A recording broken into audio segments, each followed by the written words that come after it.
할렐루야.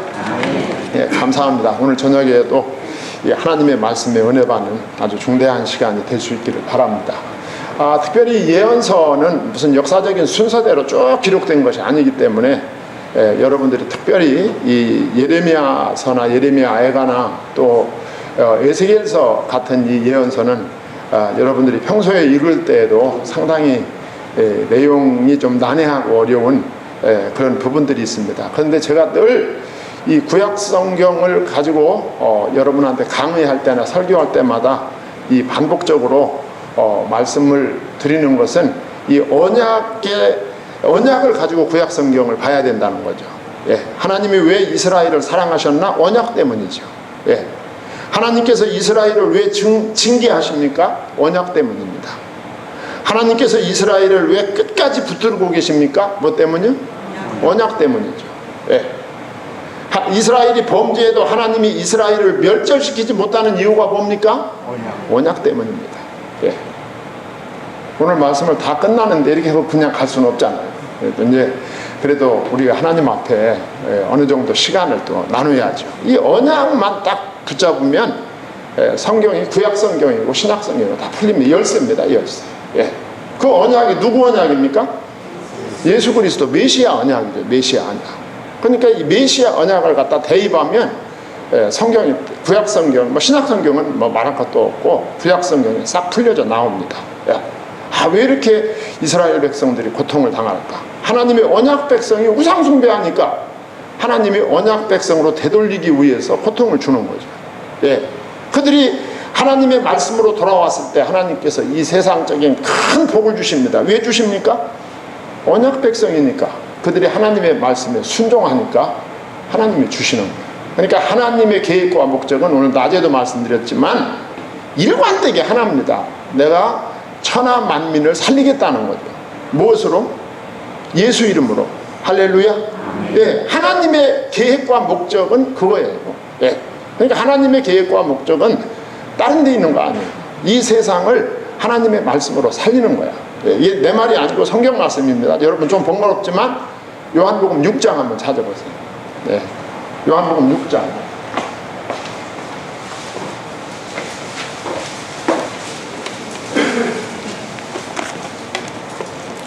찾았어요? 예, 요한복음 6장을 찾았으면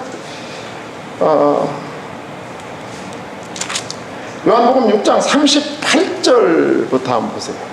자, 요한복음 6장 38절부터 40절까지 우리 다 같이 읽고 제가 한번 여러분한테 나누겠습니다. 자, 시작. 내가 하늘에서 내려온 것은 내 뜻을 행하려 함이 아니요 나를 보내신 이의 뜻을 행하려 함이니라. 나를 보내신 이의 뜻은 내게 주신 자 중에 내가 하나라도 잃어버리지 아니하고 마지막 날에 다시 살리는 이것이니라. 내 아버지의 뜻은 아들을 보고 믿는 자마다 영생을 얻는 이것이니 마지막 날에 내가 이를 다시 살리리라 하시니라. 할렐루야. 네. 38절, 39절, 40절에 전부 아버지의 뜻이 나옵니다. 아버지의 뜻이. 그렇죠? 네. 이런 성경은 잊어버리면 안 돼요. 네. 이런 성경 구절은 여러분들이 그냥 머릿속에, 가슴속에, 뼛속에, 살속에 그냥 완전히 새겨놔야 돼요. 하나님의 뜻이 뭐냐? 우리 많이 방황하죠. 네. 기독교 신자들이 교회를 수십 년 다니면서도 하나님의 뜻이 뭘까 그럽니다. 하나님의 뜻은 하나입니다. 세상을 살리는 거야. 오늘 38절에 내가 하늘에서 내려온 것은 누구 뜻? 내 뜻을 행하려 함이 아니요 나를 보내신 이의 뜻을 행하려 함이니라 그랬어요. 예수님이 오신 목적을 분명히 밝히는 거야. 그건 내 뜻 때문에 온 게 아니라 누구 뜻? 하나님의 뜻, 아버지의 뜻 때문에 내가 왔다 그거죠. 예.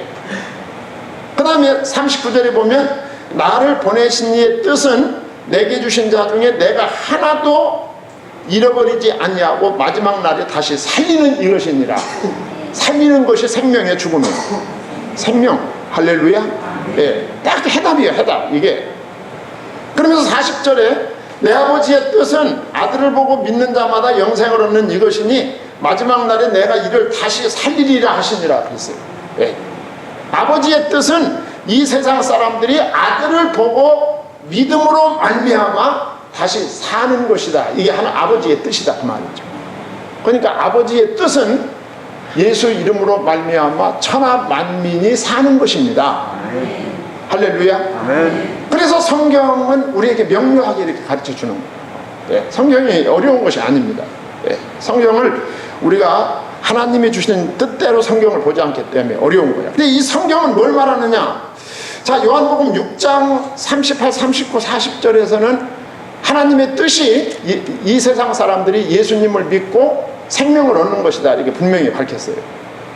자, 5장 39절에서는 제가 여러분한테 날마다 말씀드리죠. 5장 39절로 넘어오면 다 같이 너희가 성경에서 영생을 얻는 줄 생각하고 성경을 연구하거니와 이 성경이 곧 내게 대하여 증언하는 것이니라. 할렐루야. 이 성경은 구약 성경입니까? 신약 성경입니까? 구약 성경, 구약 성경. 예수님 당시에는 신약 성경 없었잖아요.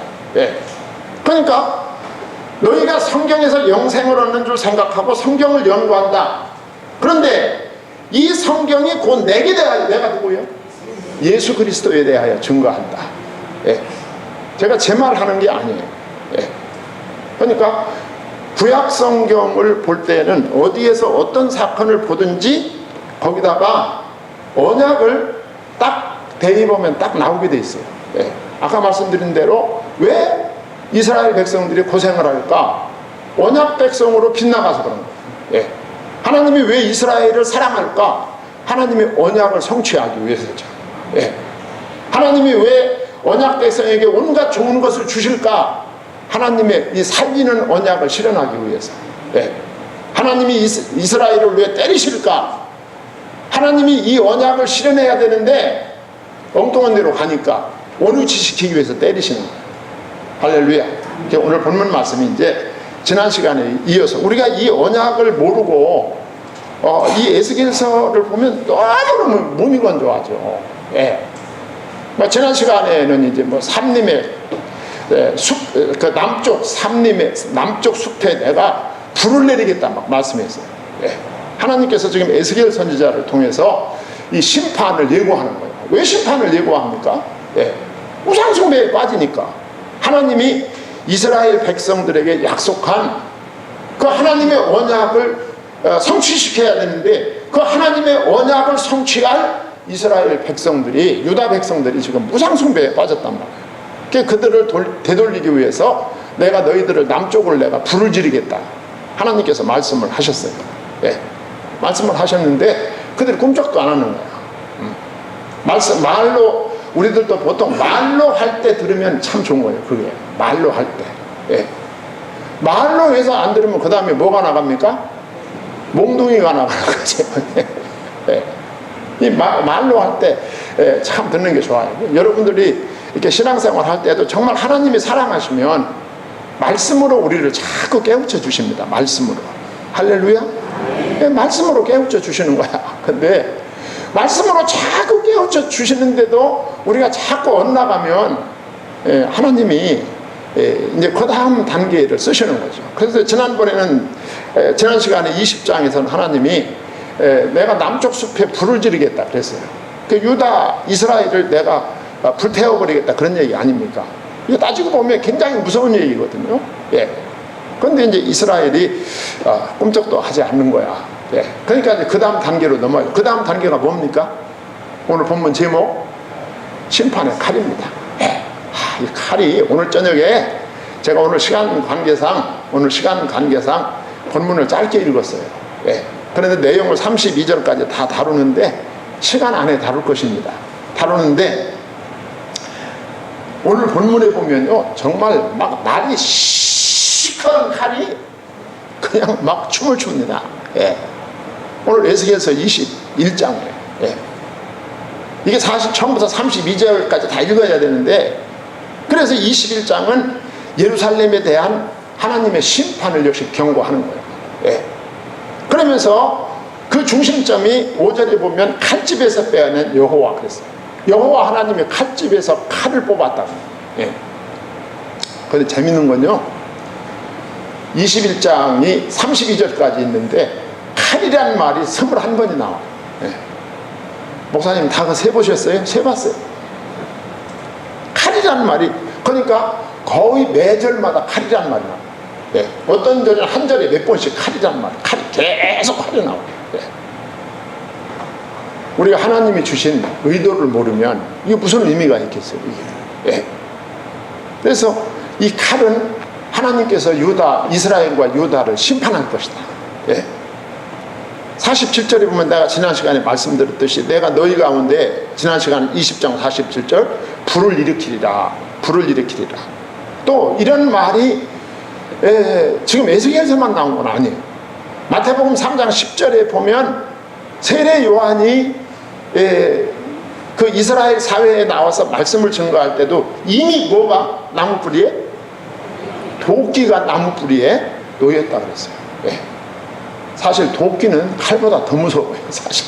예.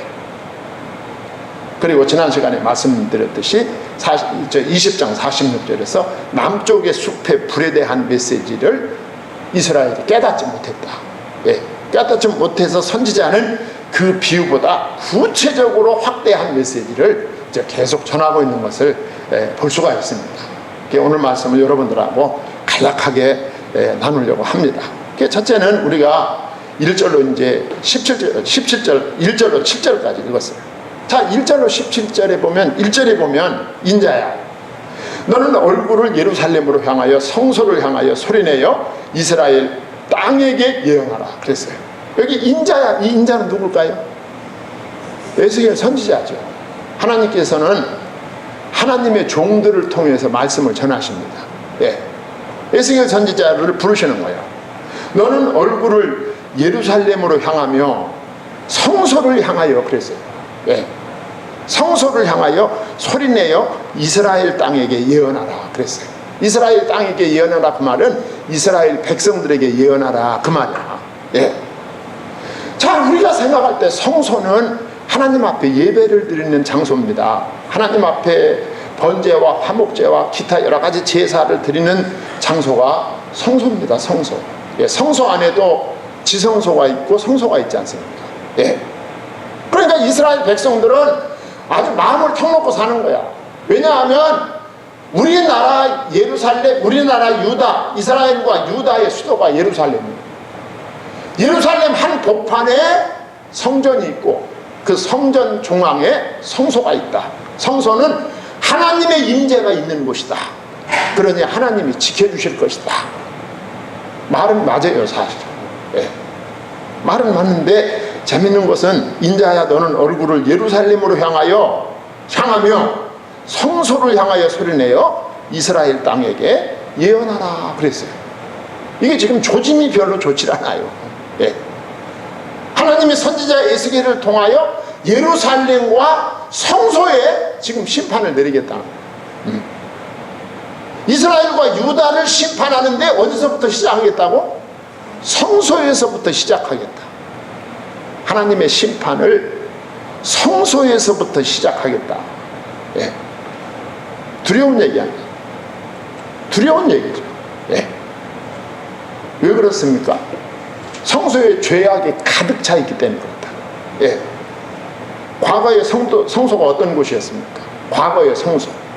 과거의 성소는 역대하 7장 2절에 보면 여호와의 영광이 여호와의 전에 가득함으로 제사장들이 여호와의 전으로 능히 들어가지 못하였고 그랬어요. 성소가 그런 곳입니다. 여호와의 영광이 여호와의 전에 가득함으로 그 거룩하심 때문에 그 구별된 그 우약감으로 제사장이 접근을 하지 못할 정도였다 그 말이죠. 성소가. 자, 그런데 어디다 하는 겁니까? 이런 성소를 이스라엘 백성들은 우상의 전각으로 만들어버렸다 그 말이죠. 예, 우상의 전각으로 만들었다. 그래서 우리가 오래전에 생각한 에스겔서 5장 11절에 보면 그러므로 나주 여호와가 말하노라 내가 나의 삶을 두고 맹세하노니 내가 모든 미운 물건과 모든 가증한 일로 내 성소를 더럽혔은즉 나도 너를 아끼지 아니하며 긍휼을 베풀지 아니하고 미약하게 하리니 그랬어요. 이 성소를 더럽힌 거예요. 네. 지도자와 백성들은 아까 말씀드리려고 다 말했지만 성소가 있으니까 우리는 안전하다. 예. 이 성소를 마치 우상으로 생각합니다. 우상. 예. 여호와 하나님께서 우리를 채찍으로 때리고 싶으셔도 이 성소가 있기 때문에 여호와 하나님이 우리를 심판하지 못할 것이다. 이런 안일한 생각을 하고 있었던 거죠. 네. 오늘 낮에 말씀드린 것대로 마음으로는 하나님을 믿지도 않으면서 겉으로 형식적으로 외면적으로 성전이 있고 성소가 있으니까 하나님이 우리를 함부로 하지 못할 것이다. 이런 안일한 생각을 지도자와 백성들이 하고 있었단 말입니다. 그래서 하나님의 심판은 어디서 시작된다고요? 성소에서부터 시작된다 그 말입니다. 그래서 에스겔서 9장 6절에 보면 늙은 자와 젊은 자와 처녀와 어린이와 여자를 다 죽이되 이마에 표 있는 자에게는 가까이 하지 말라. 내 성소에서 시작할지니라 하심에 그들이 성전 앞에 있는 늙은 자들로부터 시작하더라. 그래서 늙은 자들이 더 죄를 많이 져요. 예. 하나님이 보시는 것은 장소나 형식이 아닙니다. 예. 하나님이 보시는 것은 장소나 형식이 아니에요. 그 중심에 하나님을 사랑하는 마음이 있느냐 하는 것입니다. 그래서 하나님이 우리를 보시는 기준이 장소나 형식이 아니라 믿음이다 그 말이죠. 그 히브리서 11장 6절에도 믿음이 없이는 기쁘시게 못하나니 그랬어요. 하나님 살아계신 것과 하나님께 나오는 자들에게 상 주시는 걸 믿어야 할지니라 그랬어요. 그 중심에 하나님을 향한 믿음이 있어야 된다 그 말이죠. 예. 그래서 심판의 칼이 성소를 향했다는 것은 윤리적인 죄뿐만 아니라 아까 말씀드린 대로 하나님이 주신 메시아 언약을 버리고 우상 숭배에 빠진 결과다 그 말이죠. 여러분과 저는 이 언약을 꼭 붙잡고 있어야 돼요. 신앙생활이 하나도 복잡한 거 아니에요. 이 하나님은 구약 성경을 통해서 오실 메시아 예수님을 약속하셨어요. 그 약속된 메시아가 지금부터 2000년 전에 유대 땅 베들레헴에서 오시고 나사렛에서 성장하시고 가버나움에서 활동하시고 갈릴리 가버나움을 중심으로 활동을 하시고 예루살렘 성문 밖에서 십자가에서 대속에 피 흘려 죽으시고 죽은 자 가운데서 부활하시고 승천하시어 지금도 하나님 우편에서 나를 위해서 중보기도 하시고 예. 보혜사 성령으로 오순절에 강림하셔서 지금도 여러분 안에 계시고 여러분과 동행하시는 줄 믿습니다. 그 예수를 지금 믿을 때 구원받습니다. 지금 그 예수의 이름으로 기도할 때 하나님이 응답 주신다고 약속하셨어요. 예. 예수 이름 놓치면 우리는 타락하게 돼 있어요. 예. 이스라엘 백성들이 이 언약을 버리고 우상이 빠졌다. 예. 그 중심지가 어디냐? 성소다. 그러니까 그 성소를 내가 이스라엘을 심판하는데 그 성소에서부터 시작하겠다. 하나님께서 말씀을 하십니다. 자, 그러면서 거기 3절과 4절에 보면 무슨 말씀이 나오느냐 하면 의인과 악인을 내게서 끊을지라 그랬어요. 자, 근데 이런 문장이 나올 때 이제 성도들은 또 혼란에 빠져요. 예, 악인을 친다는 건 이해가 되는데 예, 하나님이 악인과 함께 왜 의인을 치는 것일까?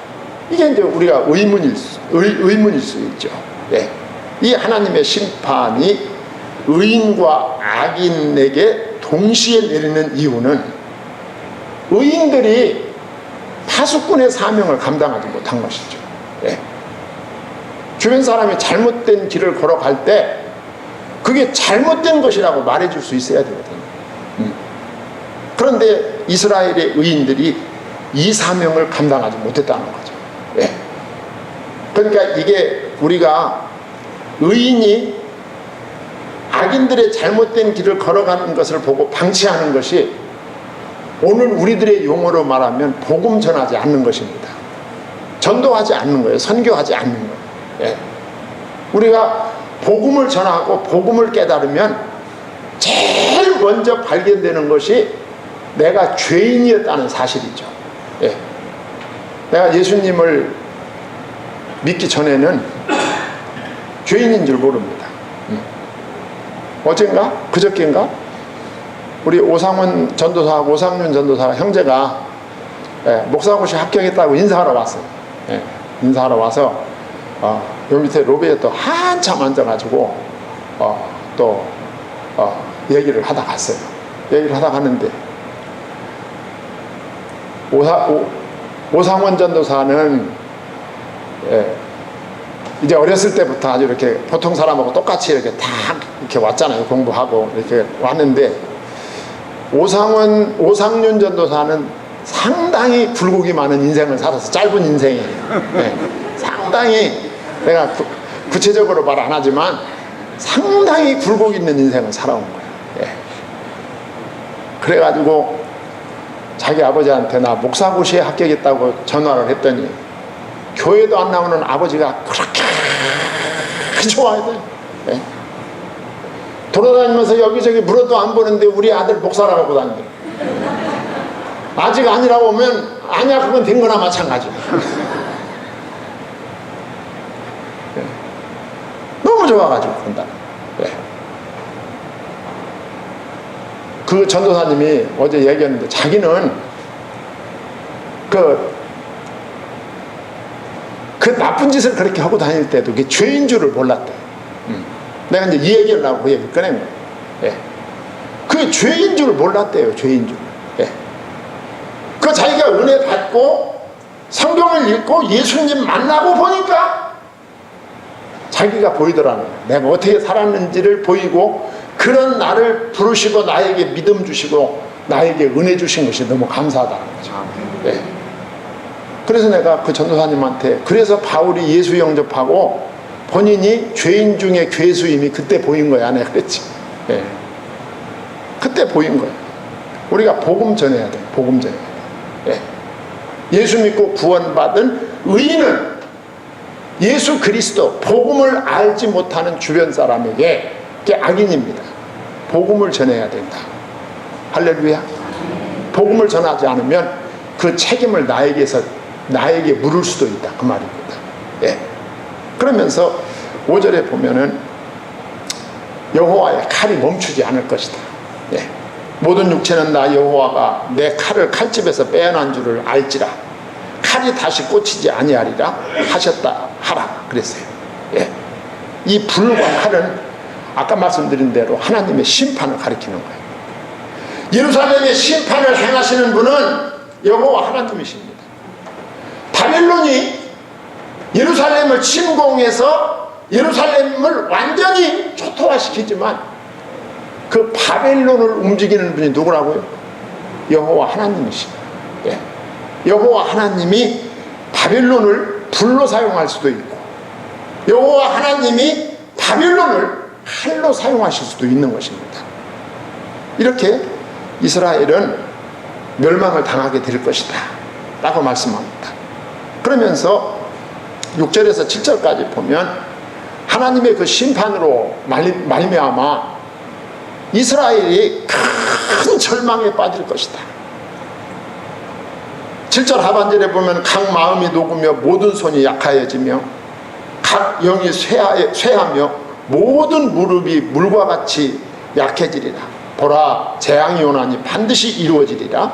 주 여호와의 말씀이니라 하라 그랬어요. 이렇게 하나님의 심판은 애들 말로 장난이 아니다 그 말이죠. 엄중한 것이다. 상상 초월의 두려움과 고통이 있을 것이다.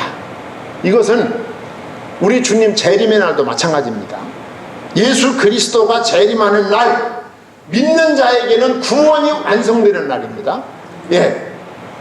그리고 믿지 않는 자에게는 그 날이 궁극적 심판의 날입니다. 무서운 날이죠. 우리 주님 재림의 날에도 오늘 6절과 7절 말씀과 같이 주를 대적하던 자들에게 이런 일이 있을 것이다. 우리가 하나님의 심판에 대한 두려움을 가지고 사는 것이 나를 죄로부터 돌이키게 합니다. 할렐루야.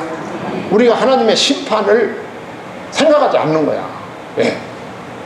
하나님의 심판을 생각하지 않고 사니까 그냥 막 사는 거예요. 이 세상. 하나님의 심판과 심판의 두려움을 알고 살아가면 세상을 함부로 살아갈 수가 없는 거죠. 믿음으로 살고 말씀 따라 살고 주님 따라 살게 돼 있죠. 그래서 8절에서부터 그 17절까지 보면 거기 계속 심판에 대한 메시지가 나옵니다. 뭐 칼이 날카롭고 빛날 것이다. 예. 그리고 10절 하반절에 보면 내 아들의 규가 모든 나무를 업신여기도다 그랬어요. 이건 뭘 말하느냐 하면 하나님은 선지자 에스겔을 통해서 또 예레미야를 통해서 너희들은 바벨론에게 속해라 그랬어요. 바벨론을 따라가라 그랬어요. 예. 너희 나라를 유지하기 위해서 바벨론의 말을 듣고 바벨론에게 당분간 속해라. 예. 그랬는데 이 유다 왕 시드기야는 여기 내 아들의 규가, 이 규는 개혁성경의 홀이야, 홀. 왕권을 가리키는 것입니다. 여기 내 아들은 유다 왕 시드기야를 가리키는 거죠. 예. 그리고 모든 나무를 업신여기는도다. 이 모든 나무는 모든 나라를 가리키는 겁니다. 모든 나라. 예. 하나님이 바벨론을 당분간 따라라 그랬는데 이 시드기야 왕은 하나님의 말씀을 듣지 않았어요. 예. 듣지 않고 애굽을 추종하는 것을 볼 수가 있죠. 하나님의 말을 듣지 않습니다. 왜냐하면 하나님의 말씀을 들으면 왠지 손해볼 것 같아요. 오늘날도 우리가 신앙생활 할 때 하나님의 말씀에 순종하면 왠지 손해날 것 같은 생각이 들 때 없습니까? 예. 주일 성수를 1년 내내 하라고 하는데 왠지 내가 손해보는 것 같고, 예. 그 11조도 정확하게 드리라고 하는데 조금이었을 땐 괜찮은데 많을 때는 왠지 내가 손해보는 것 같고, 예. 그렇잖아요. 그 교회 봉사도 좀 몇 번은 괜찮은데 이거는 도대체 교회 봉사는 이건 방학도 없고 이건 휴가도 없고 이건 하여간 한번 시작했다 하면 주님 오시는 날까지 계속 해야 된다. 그러고 싶을 때가 있죠. 내가 생각할 때 왠지 하나님의 말씀을 따르면 손해를 보겠다는 생각이 드는 거예요. 시드기야 왕도 그랬던 거예요. 예. 바벨론을 따라가라는 게 왠지 현실적으로 판단할 때 안 맞는 것 같단 말이에요. 예. 애굽을 따라가는 게 좋을 것 같다는 느낌이 들은 거죠. 예. 따라간 거예요. 지금 하나님이 그 말씀을 하는 거예요. 예. 그래서 11절과 12절에 보면 그 칼이 백성과 고관들에게 임할 것이다 라고 이 선지자 예레미야 에스겔을 통해서 하나님께서 말씀을 계속 주고 계십니다. 그래서 하나님은 칼을 받는 자기 백성을 안타까워하는 거야. 여러분, 어느 아버지가 자기 아들을 때리면서 기분 좋을 아버지가 어디 있어요, 세상에. 예. 자기 아들 딸에게 야단을 치면서 자기 아들 딸에게 채찍을 가하면서 아이고 즐겁다 속이 시원하다 그런 아버지가 어디 있어요, 세상에. 우리 아버지 하나님이 이스라엘을 치겠다고 말씀하시면서 안타까우신 거예요. 그게 아버지의 마음이죠. 그게 13절입니다. 이것이 시험이라 만일 업신여기는 규가 없어지면 어찌할까? 주 여호와의 말씀이니라 그랬어요. 예. 여기 업신여기는 규는 그릇된 선민의식에 빠졌던 유다 왕국의 지도자들을 가리키는 거예요. 예. 언약의 하나님은 이 유다 왕국의 몰락을 아쉬워하는 거죠. 예. 될 수 있으면 유다 왕국이 외맞지 않고 돌아오기를 바라는 거죠. 하나님은 아버지의 마음. 예. 아버지가 말씀 한 번 했을 때 막 우협적인 말씀을 했을 때 예, 아버지 잘못했습니다. 다시는 이런 일 하지 않겠습니다 하고 싹싹 빌고 돌아오면 아버지가 얼마나 좋겠어요. 예. 아버지 하나님은 지금 그렇게 말씀하고 있는 거죠. 예. 자기 백성을 끝까지 버리지 않고 긍휼히 여기시는 사랑을 이 13절 말씀에 함축하고 있는 거야. 예. 이게 아버지의 마음입니다. 왜 하나님께서 이스라엘 유다를 이토록 사랑하십니까? 무엇 때문에? 언약 때문에. 그래, 언약 때문에. 언약 때문에 버릴 수가 없는 거예요. 자, 이 말씀을 제가 다시 정리하고 말씀을 마치도록 하겠습니다. 예, 말씀을 마친다고 하면 후유하죠? 예, 이제 끝나는구나 하고. 자, 다시 정리해 보면 6절에 보면 인자야 탄식하되 너는 허리가 끊어지듯 탄식하라. 그들의 목전에서 슬피 탄식하라. 예. 12절 상반절에 인자야 너를 부르짖어 슬피 울지어다. 예. 12절 하반절에 너는 내 넓적다리를 칠지어다 그랬어요. 예. 자, 이것이 예루살렘과 성소를 향한 하나님의 칼입니다. 하나님께서 말씀으로 너희들을 야단칠 때 돌아와라 그거죠. 돌아와라. 예. 누가복음 23장 28절에 보면 예수님께서 이렇게 말씀하십니다. 예수께서 이제 그 십자가를 지고 골고다를 가시면서 그 예루살렘의 딸들이 와서 울잖아요. 예. 그 우는 예루살렘의 딸들을 보면서 예수께서 돌이켜 그들을 향하여 이르시되 예루살렘의 딸들아 나를 위하여 울지 말고 너희와 너희 자녀를 위하여 울라 그랬어요. 예수님께서 말씀을 하셨어요. 오늘 본문도 탄식하라 슬피 울지어다 네 넓적다리를 칠지어다. 이게 다 슬픔에 관한 말씀이죠. 너희는 너희 자신들의 운명이 어떻게 될 것인지에 대해서 울어야 된다. 내 자손들이 어떻게 될 것인지에 대해서 울어야 된다. 이렇게 말씀을 하시는 것이죠. 요한계시록 6장 16절 17절에 보면 산들과 바위에 말하되 우리 위에 떨어져 보좌에 앉으신 이의 얼굴에서 와 그 어린 양의 진노에서 우리를 가리라. 그들의 진노에 큰 날이 이르렀으니 누가 능히 서리요 하더라 그랬어요. 하나님의 심판을 피할 자가 없어요. 예. 하나님은 이 세상 역사를 하나님의 언약을 실현하는 쪽으로 움직이고 계신 거예요. 예수 그리스도를 향하여 움직이고 있다. 누가 뭐라고 하든 뭐 교회가 부족하고 사역자가 부족하고 성도들이 부족해서 많은 실수를 하고 있지만 이 세상을 구원하겠다는 하나님의 방향은 움직이지 않습니다. 변함이 없어요. 예. 오늘도 하나님의 말씀에 순종하시고 하나님의 언약을 붙잡고 움직이시기 바랍니다. 하나님께서 여러분의 삶을 지키시고 인도하실 줄 믿습니다. 기도하겠습니다. 하나님 아버지